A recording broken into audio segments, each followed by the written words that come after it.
दोस्तों वीडियो में बात करने वाले एनएचपीसी के स्टॉक के बारे में। जैसा कि दोस्तों आपको पता है कि आज स्टॉक की जो यहाँ पे डिविडेंड है, डिविडेंड को लेकर आज बहुत बड़ा दिन था क्योंकि आज रिकॉर्ड डेट थी। एंड आज तक आपके पोर्टफोलियो में अगर एनएचपीसी के शेयर है तो आने वाले 30 दिन के अंदर आपके अकाउंट में डिविडेंड ट्रांसफर कर दिया जाएगा। ये कंपनी का कहना है, कंपनी का अपडेट्स है। तो जैसा कि आज हमने देखा कि भाई चलो डिविडेंड तो एक तरफ है, बट जितना कंपनी डिविडेंड दे रही है उसको तो छोड़ो, उससे ज़्यादा स्टॉक का प्राइस गिर रहा है।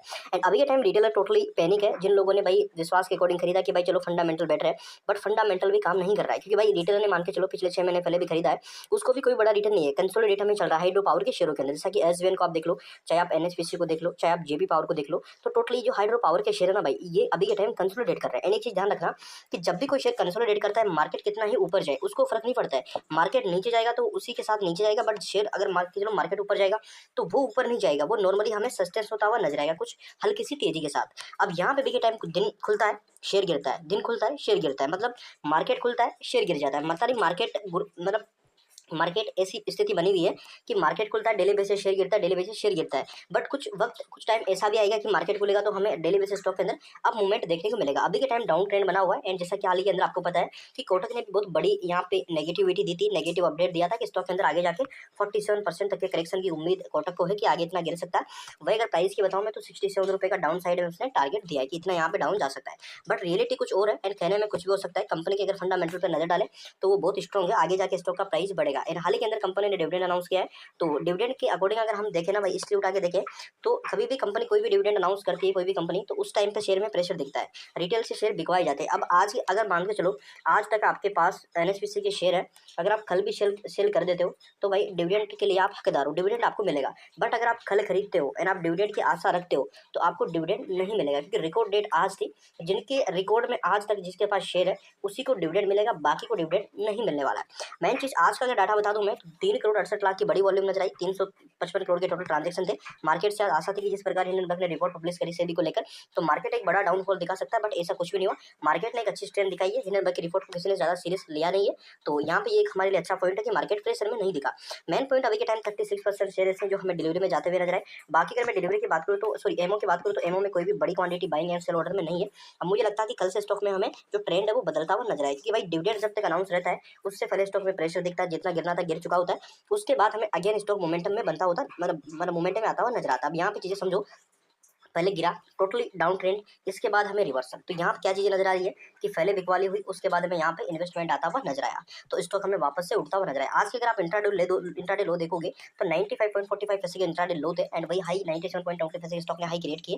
एंड क्लोजिंग स्टॉक के 96 पॉइंट यहाँ पे 83 पैसे पे हमें देखने को मिल रही है, जो कि हल्की सी गिरावट के साथ स्टॉक ने क्लोजिंग करी है।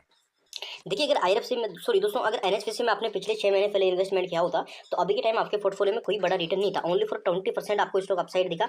बाकी स्टॉक ने भाई एक लंबा कंसोलिडेट यहाँ से किया है। तो आपको ये चीज पता है कि जब भी कोई स्टॉक कंसोलिडेट करता है, जब भी वो कंसोलिडेट जोन में जाता है तो लंबे समय के लिए जाता है। जब भी वो कंसोलिडेट जोन से बाहर आता है तो वो छोटी मोटी तेजी के लिए नहीं आता, वो बड़ी तेजी के लिए बाहर आता है। तो अगर यहाँ से आपने उम्मीदें लगा रखी है कि शेयर 200 रुपये जाएगा आने वाले दिवाली तक, तो कोई बड़ी उम्मीदें नहीं आपसे, क्योंकि यहाँ पे नॉर्मली अगर हम देखें तो स्टॉक भाई कंटिन्यू गिर रहा है। पिछले एक महीने में 14% की बड़ी गिरावट थी क्योंकि डिविडेंड का जो रिकॉर्ड डेट थी वो पास आ रही थी, तो स्टॉक में हमने देखा कि कंटिन्यू स्टॉक से डाउन ट्रेंड अपना है। जबकि इसी रेंज में अगर मार्केट का हाल देखोगे तो मार्केट अच्छा मतलब ऊपर गया है, बाकी कई सारे शेयर भी हमें तेजी में दिखे हैं, बट एनएचपीसी का शेयर मार्केट को आउटफॉर्म करके उल्टा चला मार्केट के।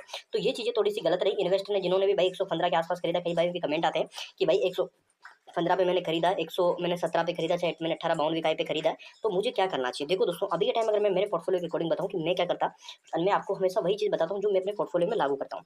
तो मेरे हिसाब से देखो, अगर आपने यहाँ पे मान के चलो कि 110 रुपये प्लस खरीदा ना, तो आपके लिए बेस्ट अपॉर्चुनिटी कि आप अभी के टाइम एवरेज करें। अगर आप एवरेज नहीं कर सकते तो मेरे हिसाब से थोड़ा सा टाइम दे स्टॉक को, क्योंकि देखो यहाँ पे चीजें गलत नहीं है। नॉर्मली इतनी करेक्शन चलता है, स्टॉक भाई 20-22% अपने हाई लेवल से या तो ऊपर चलता है या वोलेटिलिटी में चलता है, इतना ऊपर नीचे होता रहता है। ऐसा नहीं होता कि अपने बाउंड वीक हाई पर स्टॉक रहेगा। ऑलमोस्ट मान के चलो जिस दिन 200 रुपये का टारगेट अचीव हो जाएगा तो उसके बाद ऐसा नहीं कि या तो 200 के ऊपर निकल जाएगा या थोड़ा वापस 180 170 65 के आसपास दिख जाएगा, फिर वापस कंसोलिडेट करेगा। तो यही चीजें चलती रहती है, ऐसा नहीं कि यहाँ पे मैं ऊपर के लेवल पे ही दिखेगा। तो अभी के टाइम देखो चीजें थोड़ी सी सही है, सस्ता मिल रहा है। मान के चलो कि जो स्टॉक का पी रेशो है वो भी हमें ऑलमोस्ट यहाँ पे 25-24 के नीचे आता हुआ नजर आ रहा है। तो ये हमारे लिए अपॉर्चुनिटी है, आगे जाके भाई स्टॉक में तेजी तो आनी ही आनी है, क्योंकि यहाँ पे अगर देखोगे तो इसी सेगमेंट के कई सारे शेयर ऐसे हैं जो हमें अच्छा करते हुए नजर आ रहे हैं। एंड यहाँ से आप देखोगे कि आज रिकॉर्ड डेट थी एंड आने वाले 30 दिन में कंपनी आपके अकाउंट में डिविडेंड आपको ट्रांसफर कर सकती है। एंड अगर आप डिविडेंड के लिए ही रुक रहे थे तो मेरे हिसाब से अब कल आप यहाँ से फ्री हो, कल आप अपने हिसाब से स्टॉक में डिसीजन ले सकते हो।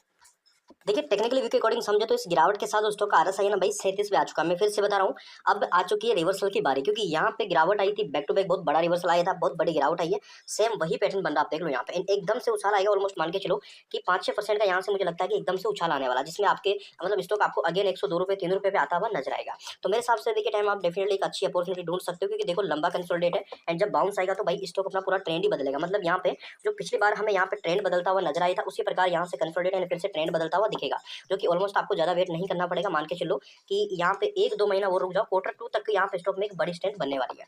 तो अभी के टाइम वेट कर सकते हो एंड चैनल पर नए हो सब्सक्राइब जरूर कर लो, बेल आइकन को बिल्कुल, ताकि कंटिन्यू अपडेट्स आपको मिलते हैं।